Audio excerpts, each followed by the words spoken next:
For Concur, as part of our T&E policy, I just always like to start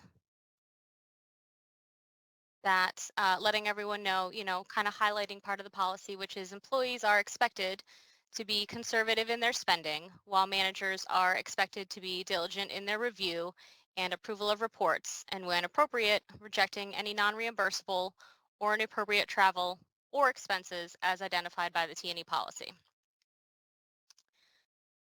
Whoop,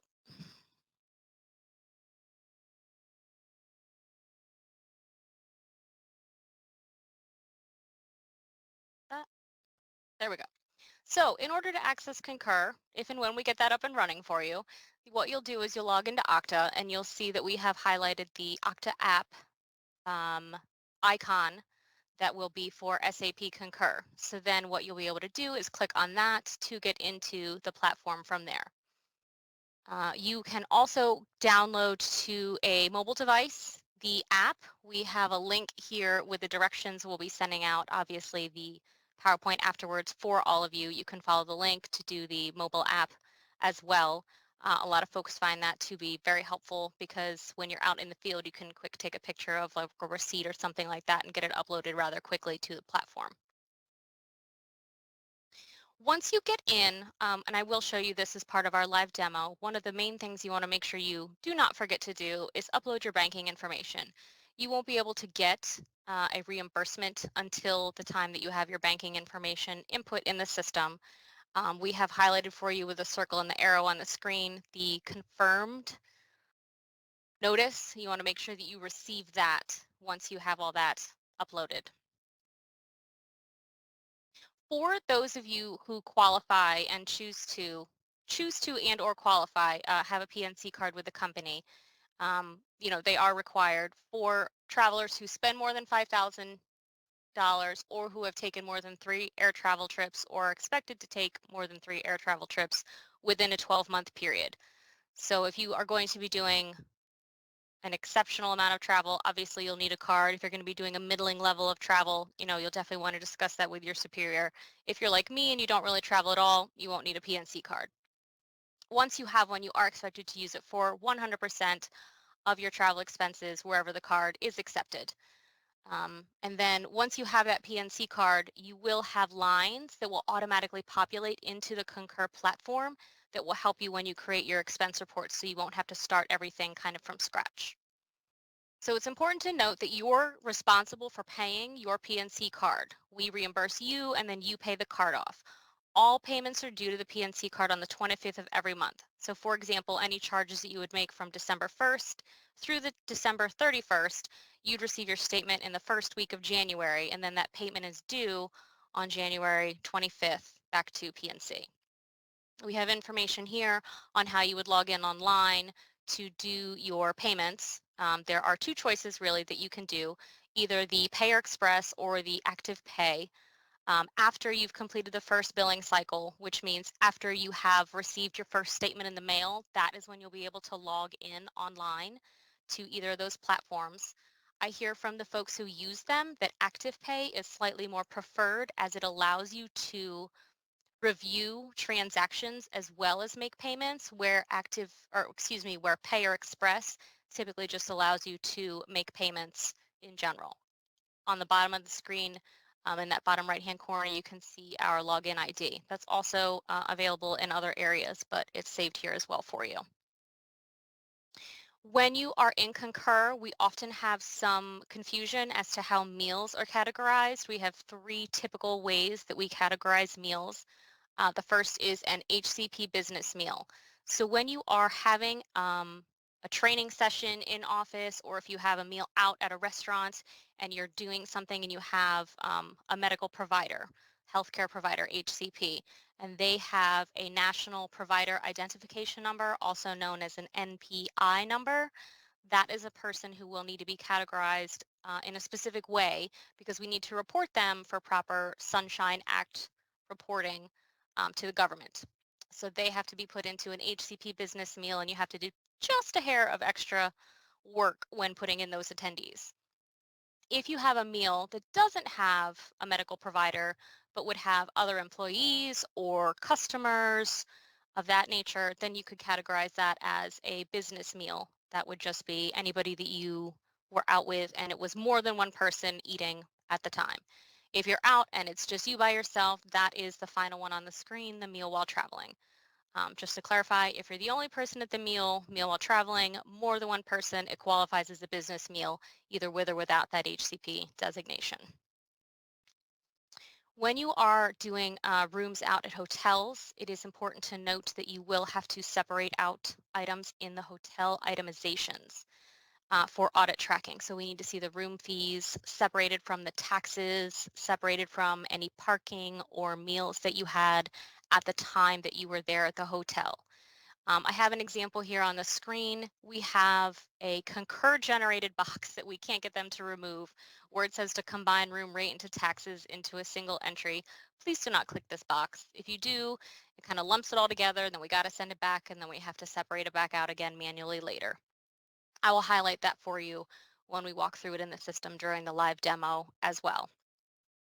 And then again, if you have any meals at a hotel that are business meals or meals while traveling, you want to make sure you use the proper distinction of the group meal with the business meal with the attendees or the single meal with the meal while traveling. Reports in general, timeline for submittal. We ask that you submit reports at minimum once a month just to make sure they're submitted on time, again, so you can pay your credit card on time, etc. If for any reason you have a report or an item that is more than 90 days old, it will have to go through an extra layer of the approval process to the company controller. So if you take a look at the purple line on the screen, so in general, the process is that you will submit and complete your report. After that, your approver, which is your manager, your direct supervisor, they will review and approve your report. From there, if it is not more than 90 days old, which is almost all the reports that we see, it will go directly to the Concur analyst group. If it is more than 90 days old, that's where we will insert that extra layer where it will have to go to the controller. Then it will go to the Concur analyst group. We'll review it for compliance, make sure that we have all the details that we need, itemizations, are all the attendees there. If there's an issue, that's when it gets cycled back to you. We send it back with notes. We say, hey, we need the itemizations put in, or there aren't any attendees at this meal, or something of that nature. If the report has everything it needs, it gets pushed forward. You will receive an email with the status change to let you know where it's going, which just means it's been taken care of and processed. And then the reimbursement will be submitted via direct deposit, which is that banking information that you submitted earlier. So what happens if your approver, your manager, does not approve your report in time? So after 3 days, they'll receive a reminder email. So they receive an email initially to say, your employee has submitted an expense report for your review. If they haven't done anything with it in 3 days, they'll get a reminder email. After that time, they'll have a few more days, but then if they haven't from 7 days of the initial submittal of the report done anything with it, rejected it, approved it, etc., it will bounce up to their direct supervisor for them to review it. Now, sometimes those managers will then reject it. It'll come back to you and they'll say, oh, please send back to your manager. So if you don't see your manager approving your report, you can always recall and resubmit on your own. It's just a conversation to have with your manager on how to best handle that process. So receipts. Unsure how that really worked for you guys in Expensify, but for Concur, we do have some detailed receipt requirements. So anytime you have expenses for travel, we do require detailed folios, for example, for your hotel stays. So we don't need the reservation confirmation. We actually need the detailed folio receipt after the stay that is, itemizes out again the stay, the taxes, the parking, the meals, etc. We also need to see the rental car agreements that detail what the charges were for on the rental car, not just like a overall receipt from, say, Enterprise. Airfare, when you have that in the report, we often get you'll see it pop up eventually when you get in there, but you'll get like sort of like a little snapshot receipt that will come from PNC, which is helpful, but is not enough detail for audit. So you will also have to submit the audit required detail receipt, which is the one that you'll get from Concur when you book. Will have the departure and arrival location of your flights, the times, the days, as well as the class of service that the flight was booked for, whether it was, economy, economy plus, etc. The HCP meals specifically do need an itemized receipt to support the number of attendees that were at the meal and to, again, just pass Sunshine Act inspection, as those HCPs will be, categorized for that dollar spend later on. Tolls are relatively new. As far as being added to that list, I would say probably within the last 6 months, but tolls are also now considered part of that travel group. So whether it was a $2 toll or a $24 toll, most of them come from, when you have a rental car and you have those rental car tolls, they email you those anyway. But if you have, an Easy Pass or if you're out and about on your own, you need to make sure you save those toll receipts in order to submit those in Concur. So a lot of questions that I get from folks, especially people who are new to Concur, are, how do I know when I'm going to get paid for my report? So I tried to kind of highlight that here. It looks a little silly, but once you get in, I'll show you how it looks like when you click through it. So if you go to your Manage Expenses, and then you click on your active reports, which will give you both your active and your historical reports, then you want to click on the Report Details tab and then the Report Payments. Once you click Open the report payments for your report in question, it will either give you the estimated date of payment or the date that you did in fact receive payment for that report. So if you ever have a question about, when was I paid or when will I be paid, you can find it all right here. For the travel section, so my side is the Concur expense side, and I have far more knowledge on that. I'm not as knowledgeable on travel. I'll give you the resource information for the travel if you have questions on that towards the end of the presentation. But in Concur on the travel page, we have a recorded Concur travel training video that you can watch. And there's some information here. Most importantly, two things to highlight for you. The first that I want to highlight is written at the bottom of the page. When you log into Concur, and I'll show you where to look, you want to verify that your name in Concur matches your travel documents and your passports exactly. Because once Concur starts putting that information on your tickets, if they don't match what's on your passports, you'll have trouble when you get to the airports and things. The second is kind of in the middle of the page. It has the American Express phone number. So this is if you are out and about at an airport, don't have access to the internet, can't get on Concur, but you need to change a flight. There was a hurricane, there was a storm, whatever the, question is, because things happen while we're out and about traveling. If you need to get access to the Global Business Travel Group, I would recommend saving this number in your cell phone. Put the note in there, option one, option two, et cetera, whatever you're going to need. That way you have it on hand for quick reference, just to save yourself some heartache later. All right, now what I'll do is bring out some of the live demo. All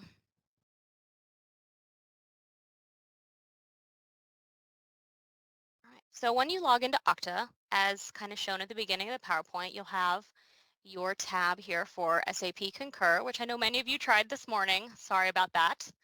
So then when you click on here, you'll be able to log in.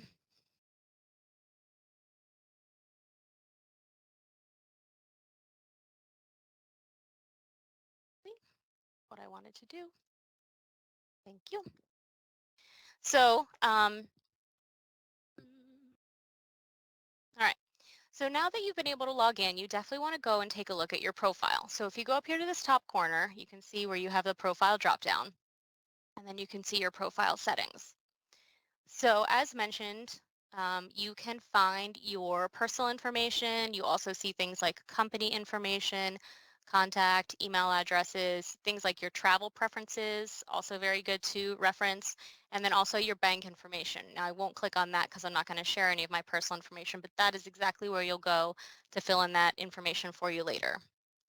Now, taking a look at the personal information page, this is the place that you want to verify that your name is in Concur correctly. If not, we'll have to reach out to HR. So for example, if I were to travel, this is what my passport reads. It says Margaret L. Johnson, just like that. Not full name, just middle initial. So if I were to whip my passport out at the airport, Margaret L. Johnson. So that's what I got. So there we go. So I made sure that I was all matchy-matchy, so I'm all set.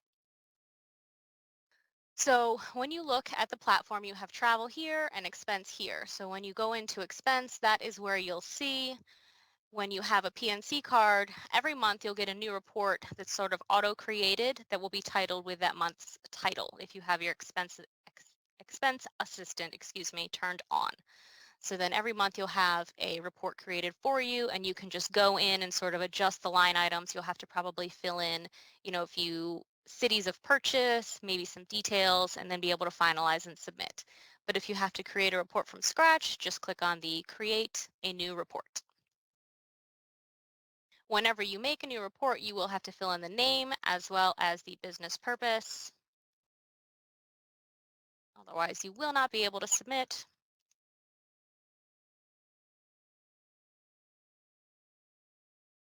And then from here, you can add an expense line. So what we'll start with an HCP meal, just as an example of something that you might have while you're out working in the field. So this would be relatively similar whether it's an HCP business meal or a regular business meal, just a few different bits. When you have an HCP meal, you will have to select the product brand as well as the business purpose. Those two are not required for like a regular business meal, but they would be for the HCP. So let's say, for example, I'm out doing a CSI Paragard brand, and I'm doing an in-office education with a doctor and his staff. And we had Chick-fil-A for lunch. So then you can add your receipt, which I took a picture of while I was out in the field with my mobile app. I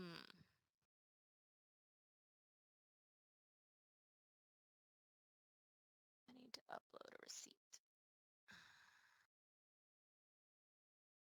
Go. Oh, I didn't want to upload both. There we go. So you can just attach that here. And you can enlarge it so you can see any details that you need to find. So I know that my total on this receipt was $366.21. All right. So then what we need to do is worry about the attendees. So for this, being that it's an HCP business meal, we want to make sure that we have all the correct attendees. So for our example today, what I'll do is I'll add another employee. So this would be your attendee type. So you would want to come and figure out who it was. Was it another employee? Was it an employee who's not listed in Concur? Did you have an office staff, et cetera, et cetera? So what I did was I brought another employee with me on this example. I don't know if I necessarily would out in the field, but then you see that the attendee was added and I could close it if I wanted.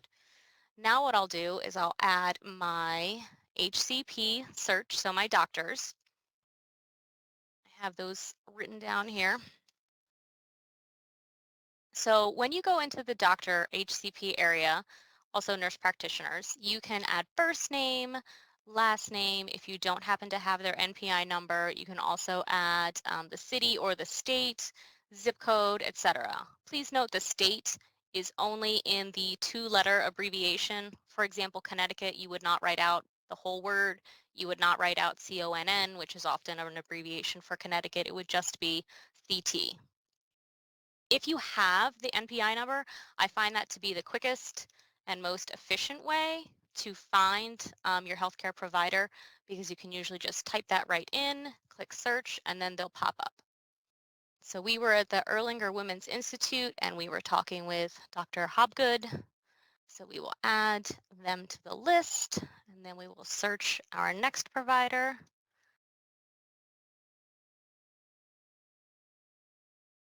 That was Dr. Few. Add to list. Okay. So then we had a bunch of people at the office who were eating our food because we were polite and brought enough food for everyone, that were not providers. They were not fellow employees. We don't know their names because it was, a few receptionists. I think the office manager walked in, but I didn't get all their names on the list. So what we'll do is we'll add office staff.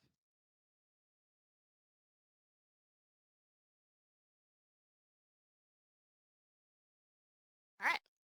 So then we want to save. However, if we take a look, it looks like we have 5 attendees, but what we actually had was 16 different people who were office staff. So we actually need to go back and fix that.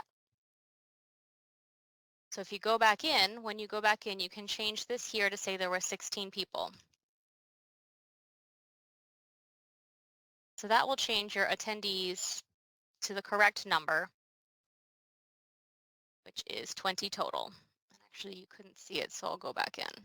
So that means that what that does is changes the math because again, for Sunshine Act, it's very important to note this. We have 16 people at the 292, and then so each doctor will then be allocated that $18.31 out of the total billing. So it's very important that we have the correct amount of providers and number of people who attended so the providers are allocated correctly. I see there's a hand raised. Yes, Autumn. Oh, hi there. Okay, because my whole team, we're all freaking out. So we're texting. I just want to ask quickly. So we have never fallen under the Sunshine Act before because we provide a service to physicians. Is that changing for us, or is this just general information that you are giving that normally Cooper has fallen under? Um, do you have that information for us? Because like I said, we've never been under the Sunshine Act Yep. before. So as I understand it, everyone who is going to be doing business under Cooper Surgical's tax ID will have to be compliant with the Sunshine Act. So I know that there are trainings out there. I want to say Millie Cologne would be the person to reach out to for further information on the trainings for that. I'm not the expert in that area. I just know this end of the process. No problem. Okay, Yep. wow, that's really okay. Well, I guess we will continue to freak out. So thank you. Apologies for that in that case. That's okay. Don't shoot the messenger. So, okay. Thank you. And we will continue to watch intently and follow along. So then you will go ahead and you will save that expense line. All right. So then let's go ahead and we'll add a hotel. So while we were out doing business, we had a hotel stay.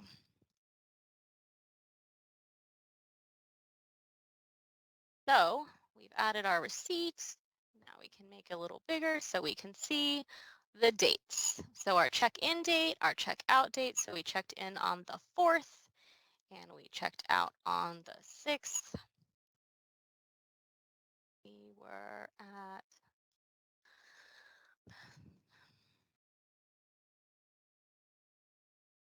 that was 441.80. Okay. So then for a hotel, you'll have to click on this box here that says itemizations. So when you click into the itemizations, now this is the page that I was highlighting for you in the PowerPoint. So you'll be able to create your itemization and then you'll want to go to hotel. So this is that box, the please do not click box. So don't say I didn't tell you. So things to note when you're on this page. You have the option that the hotel cost the same every night or it was not the same every night. And I always like to do the training showing the not the same every night because it's just a little bit more realistic and also, you know, when you are out and about, it kind of tends to happen. So if it's the same every night, it's easy. You just put in the room rate and the tax and you're all set and it just multiplies it out. But if it's not the same every night, which is our example here, so let's see, on the 4th, our room rate was 169 and then our room tax was 1742. I hope that's big enough you guys can see that. Our room rate was 179 and our tax was 1842. I sort of made these numbers up. So you can see that the room rate and the tax are both included on here. And then we had 2 meals, but those will be itemized separately. So after the room and the tax are done, you can hit save. And then what Concur will do for you is do a little bit of fun math and tell you that out of your total $441.80 bill, you've already itemized this portion and it tells you how much you have remaining to itemize. Now, for this particular stay, I happened to, just for this example, say that I brought my spouse with me.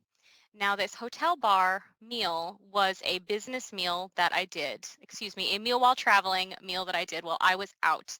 But this hotel breakfast buffet was him. He got bored and went to the hotel and he had breakfast while we were there. He meant to pull out his credit card, but forgot and booked it on the bill. So what we're going to do is we're going to mark this as a personal expense because obviously Cooper Surgical won't be reimbursing us back for his hotel buffet breakfast, but they will be paying us for my meal while traveling. So we'll create a line itemization and we'll do a meal while traveling. So that would be on the 4th for my meal, and that would be for the $32.96. And we can hit save.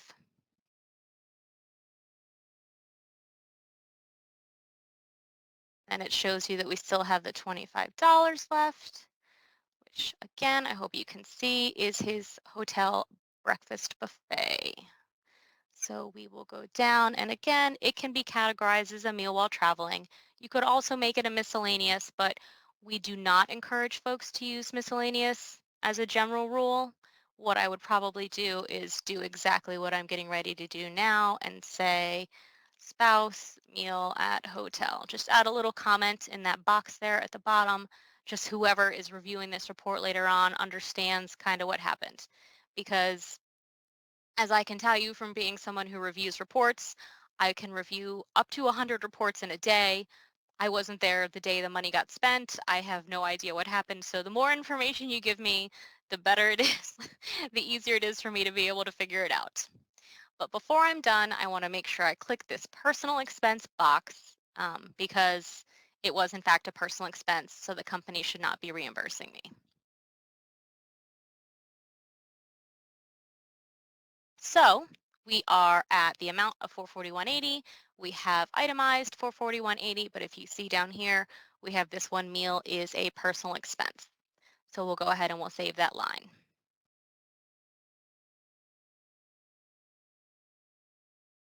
All right, and then our last practice one, we'll add a parking.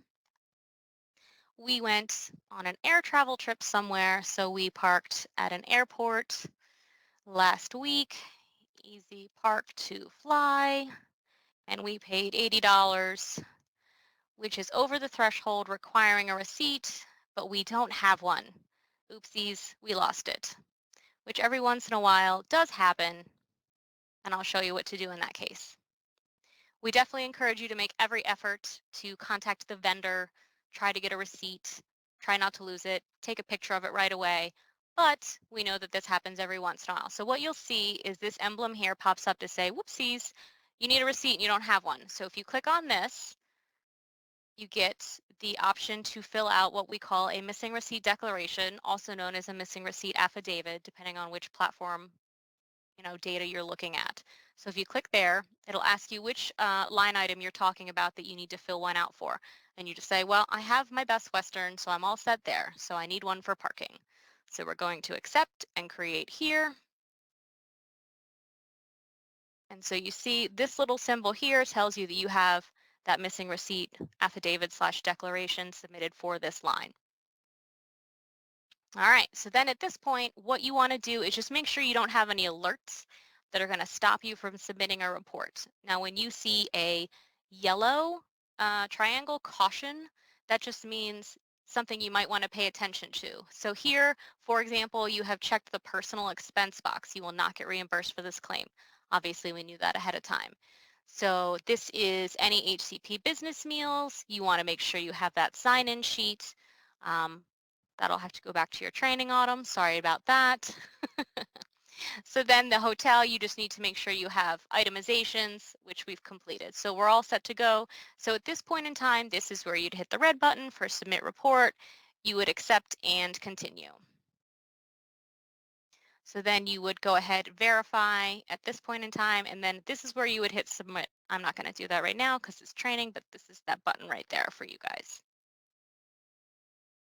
So that's the expense side. On the travel side, right over here, if you click on this section, this is kind of to highlight again that sort of slide that we showed you. This is where you would click for that recorded Concur travel training that they did several months back. I don't remember exactly when. And then any other helpful tips, information. There's more websites, the TSA website, links and things like that that are listed down here that you can find out more information on. You can have all your upcoming trips, any other trips, things like that. But this is where you would go to book. So if you're doing round trip, one way, multi-city, you could put in your departure location, your arrival. You can pick whether you need a car, whether you want a hotel, etc. And then from here, what you'll have is your trip library, which again, I don't travel for the company, so my library is empty. But if you are ever in need of one of those detailed receipts for Concur from your airfare travel, this is where you can come and find it if you can't ever find your like email that you got from Concur at the time that you booked. Those would be available here under that travel button and then your trip library. All right, so we're gonna go back to our presentation mode. So then the next several slides that are in the deck that we're going to send out to you are excerpts from the email that John Calcagno sent out on December 20th. Pretty sure all of you guys received that. We're having an addendum to the policy. I'm not going to walk through each of these in detail because you received all of these at that time. If you have any questions, feel free to reach out. General guidelines on items that we're updating in the new policy, but I will highlight just sort of the list of things that people don't typically think about, but we are non-reimbursable items. So for example, monthly parking fees or the iCloud storage fees, things like that. Folks sometimes are like, oh, I didn't realize. Well, now you know. If you ever have a question as to what is or is not reimbursable and you can't seem to find it in the T&E policy, please reach out. I have slightly more experience than your average bear, as you could say, with it, and I'd be happy to assist. Um, Then at the very end of the slides is the reference page. So if all else fails, you can reach out for Concur expense related questions to the Concur support group, and then any PNC or Corp Card related questions to the Corp Card admin NA at coopersurgical.com. That third email is the travel reference email that I was speaking about earlier. If you have questions on, I don't have a flight receipt, I don't know how to get it, or I don't understand why I couldn't book a seat, or there's a city I want to travel to, there's no hotel available, something like that, that would really be more the area you'd reach out to. Then the last one is the Finance Zendesk website. It's our general platform right now where we have a lot of our items stored. We're working on getting a simpler website set up, but it is not yet up and running. So this is our current area where you can go find reference documentation. So now it's time for questions.